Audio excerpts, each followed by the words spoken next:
Hey everyone, thanks for watching this video. I'm recording this new video for the first time for my new channel, Coffee with Nick. So this channel is basically going to be about my own stock investing and trading journey. So it serves as kind of my trading journal, and at the same time I want to use it as a platform to share my experiences, ideas, charts, news, with whoever is watching this video. So thanks for joining me. If you're seeing this for the first time, hello. All right. So maybe a quick look at how the market performed yesterday. There are a couple of two big news basically in the market yesterday, right? So one was about China tech stocks, and the other one about digital advertising revenues. Lifting a bunch of social media, digital advertising stocks. So maybe a quick look at how the market performed yesterday first. Right, I got this here. So the Dow Jones was up 0.68%, Nasdaq up 0.104%. S&P also up over a percent. So the index, all the indices did really well. Good day for the indices. But if you look at the individual sectors, right, quite a lot of the sectors performed well yesterday as well. Some of the key highlights obviously were, I think Facebook was one of the big standout yesterday at, gaining over 5% from that digital advertising revenue tailwind that I was talking about. Google up over 3% as well. Then you have here, you got Shopify, you got TTD up over 9%, right? 9.5%. You got Shopify over up 3%. So quite a lot of stocks were up yesterday. But then you also had here, you can see this one, the ones in very red. Got Baba up and down almost 3.5%. JD down over 4%. PDD down over 7%. NIO down over 4%. So a lot of China tech stocks were all affected yesterday, primarily by this news. I got that highlighted here. Another on CNBC, another group of US listed China stocks is plunging as Beijing regulators crack down. So basically what happened is that the China government is exploring, so it's not confirmed yet, but it's exploring possibly banning educational training institutes from raising money through stock listings, and also potentially apparently turning them into non-profit. I'm not sure how that's going to work, but obviously that's not going to be good news for any Chinese listed stocks in the US, right? So you have many of the education stocks, like Cal Education, New Oriental Education, massively dropping yesterday. And then almost all the major Chinese tech stocks were affected along with it. So they didn't obviously drop as much as these education stocks, but many of them were hit very badly as well. So I have that maybe here. If I run over to, if you use Mumu as well, they actually have this very helpfully put this under Chinese concept, stocks. And then you can see this is, by the way, it's just in 1 day change. So pretty scary. You got them dropping, this go to, dropping over 60%, New Oriental dropping over 50%, Tel dropping over 70%, and then almost every major Chinese tech stock was affected. You had Bilibili here, down over 12% in a single day. Let me see. Futu, which actually owns this platform Mumu, right? So they were down 7% yesterday themselves. Tiger. This is actually Tiger brokerage. Also a Chinese brokerage, down over 6%. I bought this a couple of times before. Not holding it at the moment, thankfully. Then you got XPEV, and NIO down. Here this one was down 5%, 4%. This one XPEV was actually my largest stock coming into Friday itself, so not great. And I had a smaller position in NIO. So if you follow my Twitter, you have seen I posted on Thursday that this was two of my holdings. But when I saw the news came out and then these two were down in pre-market, I sort of I closed off my new position at a small loss, um, and then XPEV went down, but I had a bigger cushion in this, so I closed 2/3 of it, and then maybe after 30 minutes in trading, the last 1/3 of the position hit my stop loss and I was out. Thankfully with significant gain still, because it went up quite a fair bit over the last week and a half. Regardless, when my usual strategy when things like this hit, when there's bad news coming out, stocks as a whole are all dropping off from that sector. Nobody really knows what's going to happen next, right? So, but my strategy here is typically I panic early, sell early, cut my losses early, conserve my capital, and redeploy that into somewhere else. I mean, my thinking around this is, if it's a bear market, right? You want to be in cash if bad news are hitting, regardless of the sector. But if in a bull market, if it isn't a bull market, or the market is bullish, and you have a sector that's dropping, there's going to be a lot of opportunities elsewhere. So I don't want to be have my capital stuck in a couple of stocks that's down, significantly down, and then you're left holding the bag, and you have no idea what's going to happen next. And you can be very sure, nobody knows what's going to happen next with the Chinese regulatory environment. Potentially some of these stocks will recover over time. I think my guess is stocks like Alibaba, Tencent, PDD, maybe the major JD, the bigger major stocks will recover in time to come. Who knows? But but the fact is nobody knows and how long that will take. If you take example, Alibaba, when news first came out of the Chinese government stopping the Ant IPO, Alibaba obviously dropped, and that would have probably been late last year. We're maybe like 10 months into it, and the stock clearly hasn't recovered yet, right? So if you had held on to Alibaba, you could have missed a lot of potential other opportunities if your capital was stuck in it. So which is why when the news came out early yesterday, I just decided that I'm going to close out my 2 Chinese concept stocks positions and kind of redeploy the capital elsewhere. And then today morning, this is Saturday morning in Singapore, by the way. So I saw this other news, that is China's antitrust regulator on Saturday today issued a punishment to Tencent Music, ordering to give up its exclusive rights to music labels 30 days. This is the first case against illegal operators since implementation of China's anti-monopoly law. So this news, I think there have been rumors over the past week and a half about this, but this is the first confirmed news coming out from Beijing Daily, which is Chinese state-affiliated media, and coming out today on Saturday. So my current guess is that this is likely to have more impact on the Chinese concept stock sector in the US market. So at this point, I think it would be prudent to kind of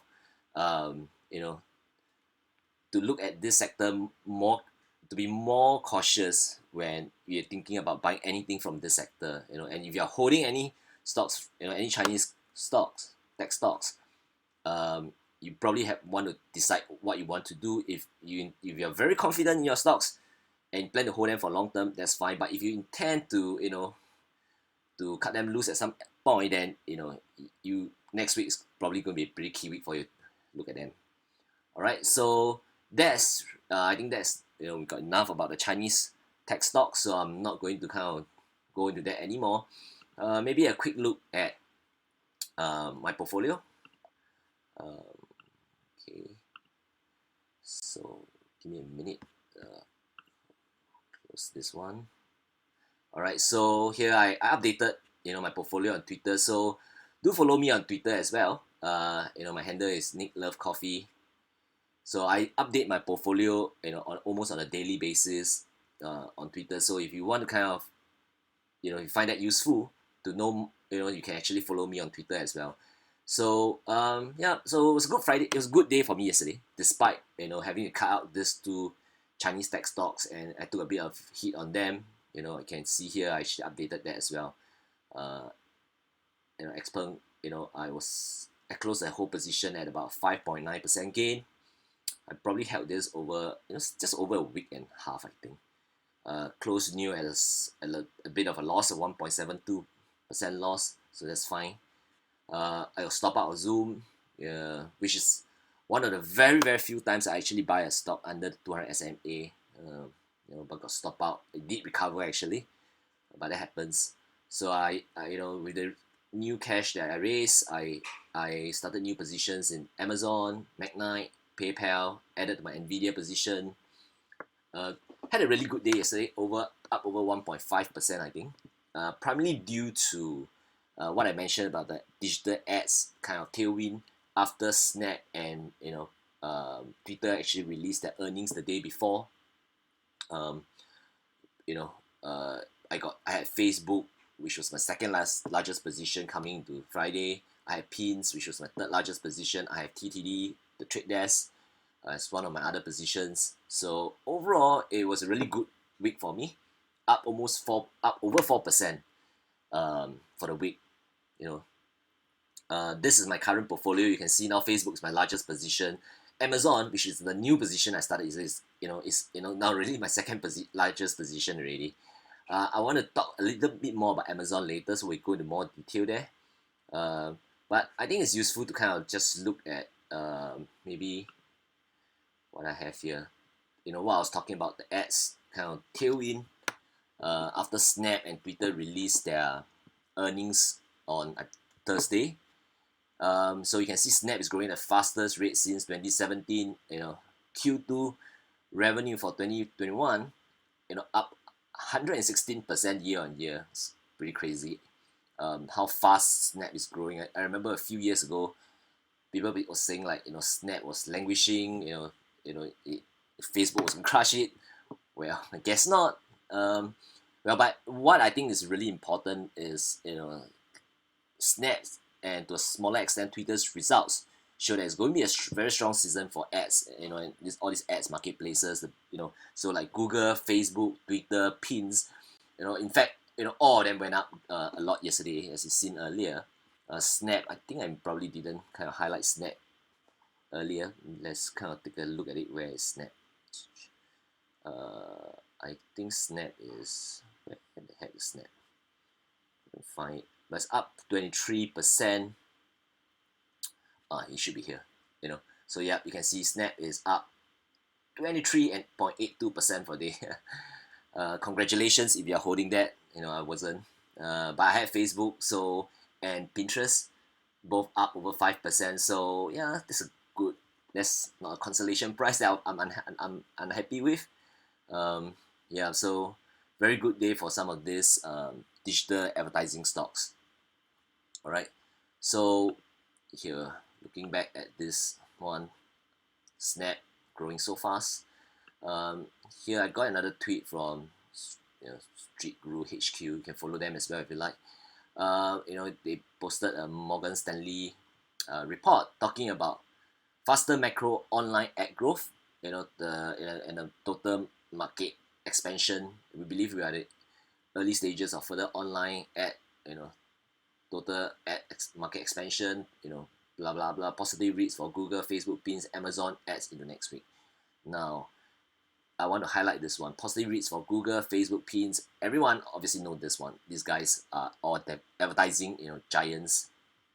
Particularly these first two, Google and Facebook. I think a lot of people actually forget that sometimes Amazon is actually a big player in the digital advertising market, right?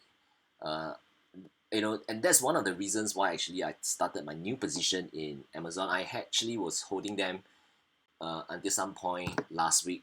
Then they had a big breakout, pullback. I sold when the pullback kind of hit my stop loss. I got back into it yesterday, and I kind of want to talk a little bit more about why I think Amazon could potentially be poised to do well, over the next coming weeks, especially when it released its earnings, I think on the 28th or 29th of July.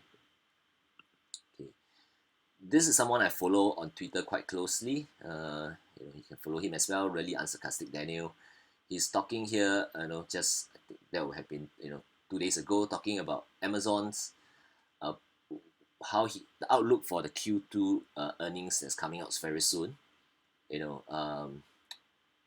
Estimate of the revenue estimated to go up, EPS estimated to go down, and I think his view is that how is it possible that with higher revenue, especially from continued AWS, that's Amazon Web Services, and advertising growth, so that's Amazon Ads, both of which are high margin segments for Amazon, that they will have lower EPS this quarter than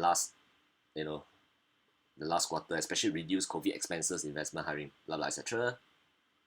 So if he's right and Amazon actually surprised on the upside for the EPS, then potentially the price could get a real boost from that. I'm not sure about this. I do think that is possible, which is why obviously I've taken up a fairly big position in Amazon. I like the chart, and we'll look at that in a while, because for me, I always want to look at the chart and see how that looks. But the fundamental news to me is good, and I particularly want to dive into the ads piece, because I think if you look at what happened with Snap, Twitter, clearly, online ads is getting a major tailwind with the economy recovering, people putting money back into advertising and marketing. But then you also have the news with the Delta variant potentially impacting impacting the economic reopening. But Amazon is a bit different from all these other guys, because Amazon is probably one of the companies that benefited a lot from COVID over the last year. So if you look at its last couple of earnings, not just the most recent one, it really delivered a bunch of blockbuster earnings reports over the last year, basically. And their ads segment is actually growing extremely fast, and they're actually very big already. Their ads business segment, but not a lot of people realize that. So my thinking here is that if, based on what I saw from Snap and Twitter, their revenue surprising on the upside, is that perhaps Amazon, it is likely that Amazon also surprised on the upside with the ads growth, which was already growing very fast even when we look at the last earnings report, and we see that in a moment. So if all this do pan out, then it's potentially possible that this estimate could be revised upwards. It could be higher than the estimate, basically the actual revenues, and then obviously then the EPS might be go up as well. And then if Daniel is right, it might be even higher than that. So I think there is some potential there for Amazon to surprise on upside when it released its earnings. Now a quick look at Amazon ads revenue. All right, so a lot of people don't realize that Amazon's share of the US digital ad market is already over 10% in 2020. All right, so this is 2020. If we look at Amazon in 2019, it was already the third biggest player behind Google and Facebook at 7.8% of the total ad spend. But in 2020 it went to over 10%, so double-digit growth. And if you see this, Facebook grow a little bit more from the previous year, but Google actually came down. The market share came down for Google. So Amazon clearly taking market share from Google and this others. Yeah, here I got more information about that. Somewhat similar numbers. And what's interesting is how fast it's growing and how fast it's projected to grow over the next couple of years. Projected to go from 10 to maybe 12% for 2022, and then close to 13% for 2023. You hear that this number 10% of the market share. It's hard to kind of put it in context sometimes what that actually means. So I pulled out this article from CNBC. That was from May this year. And if you think about it, we were talking about how Snap was, advertising revenues grew 116%, year on year. Twitter had really good earnings as well. Roku, had a big day yesterday, up I think over 12% because people expect that its revenues are going to jump up. Pinterest had, as I was showing earlier, up over 5%, because everyone expects that its revenues also go up. And if you think about it, all of these four companies, and we're talking about how they are all 100% revenues are almost focused on advertising, but the four of them combined, and Amazon ad revenue is twice of that, of the four of them combined. That's pretty crazy. So that's how big it is. So in fact, it's 2.4 times as large as Snap, Twitter, Roku, and Pinterest combined, and it's growing 1.7 times as quickly. So not only Amazon's ad revenue is more than twice as large as the four of them combined, it's growing 1.7 times faster. That's just crazy, right? So I think there's a lot there that could potentially be a major boost to Amazon, especially because the Amazon ad revenue segment is actually one of its highest margin segments, along with AWS business segment. So here's looking at another tweet. This is looking at Amazon segments and the year-on-year growth rates. This is from April this year. So online stores, that's its e-commerce unit, 44% growth rate. Physical stores, obviously, Amazon, not. I think this must be its Whole Foods segment, and perhaps in some other ones. Third-party seller services, a lot of people don't realize that that's one piece that's growing dramatically faster. Maybe on a separate occasion I might dive into this a bit more.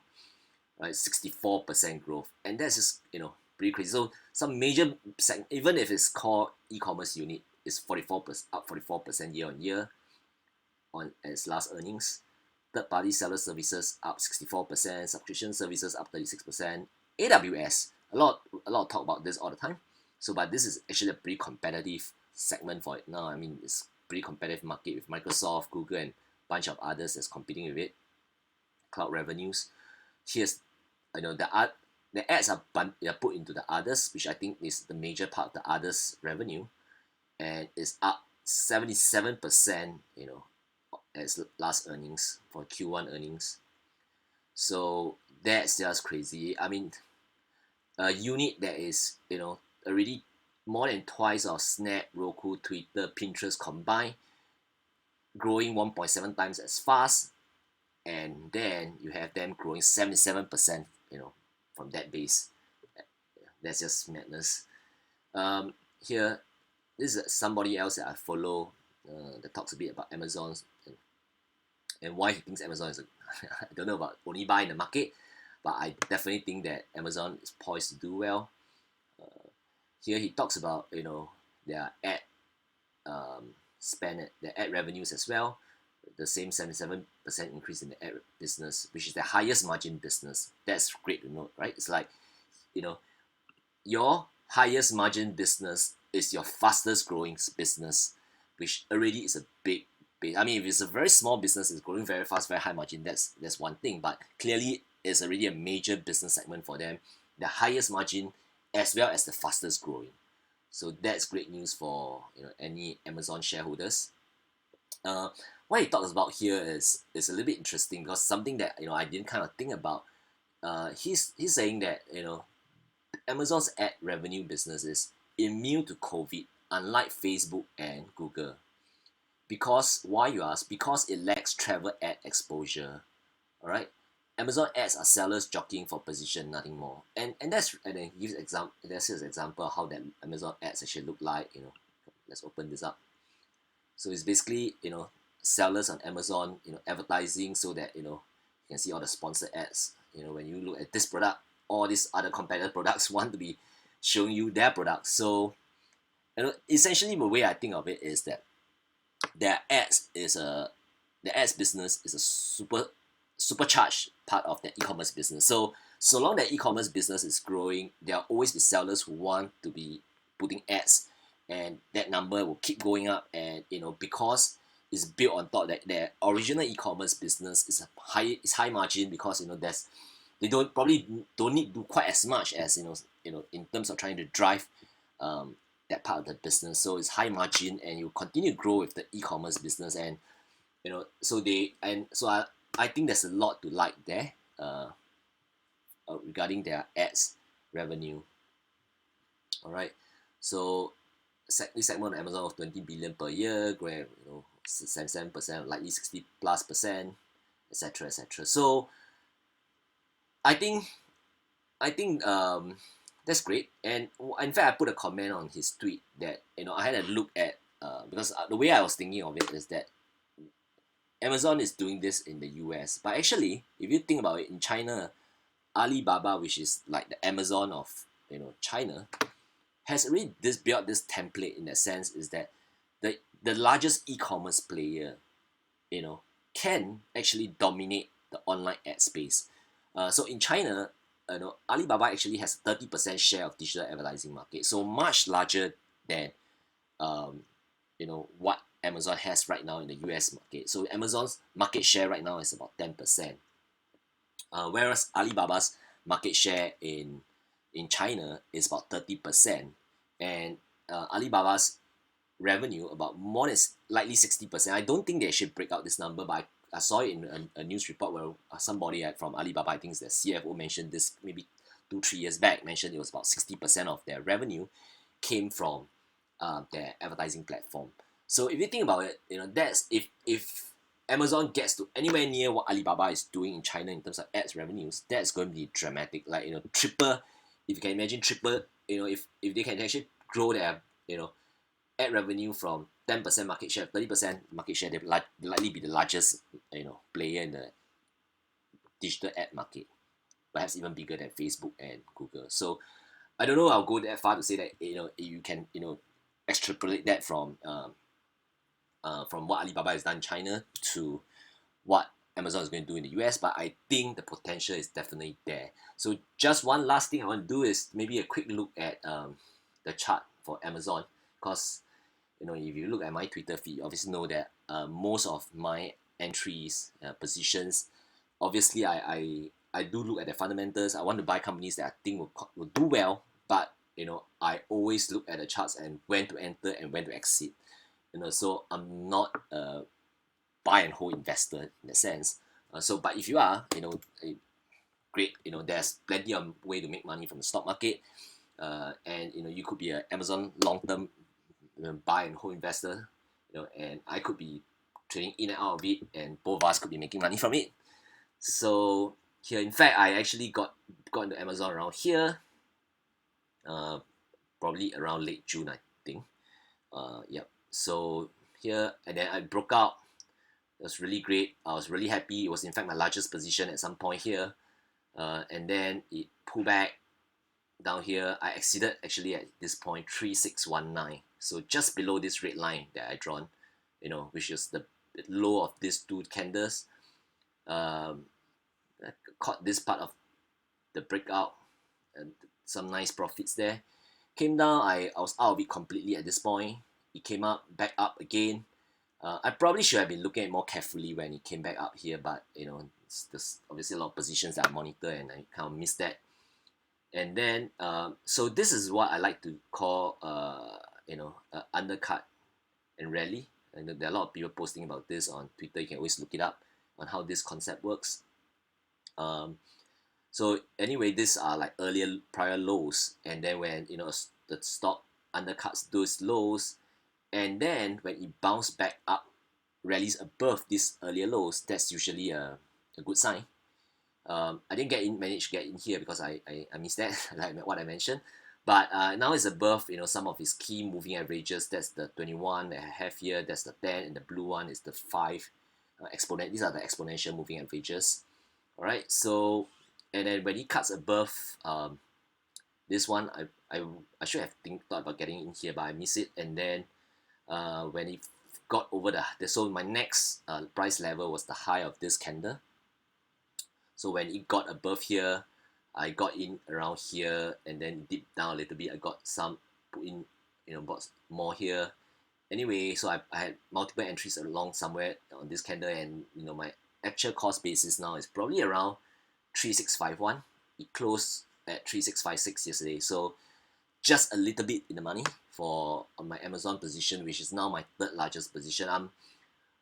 We'll monitor to see where it goes, and I'll probably put a stop loss, where I did the last time, probably a little bit below that. I kind of like to give it a little bit more room because this is a business that I'm really positive on. All right, we'll see where it goes. We'll keep monitoring this, and I'll update this in on my Twitter as well as in the next couple of videos as well. So anyway, this is a pretty long video for my first video. So thanks a lot for watching. I hope you found it useful and interesting. I typically would post on every Tuesday, Thursday, and Saturday. At least that's the plan for now. And then I'll also, so do like and share my video if you find it useful, and then also please subscribe to my channel so you get notification when I post new videos. And also, if you can, also and you're using Twitter, please follow me on Twitter as well. My Twitter handle is nicklovecoffee. All right, once again, thank you for watching. All right, that's all for now. Bye, guys.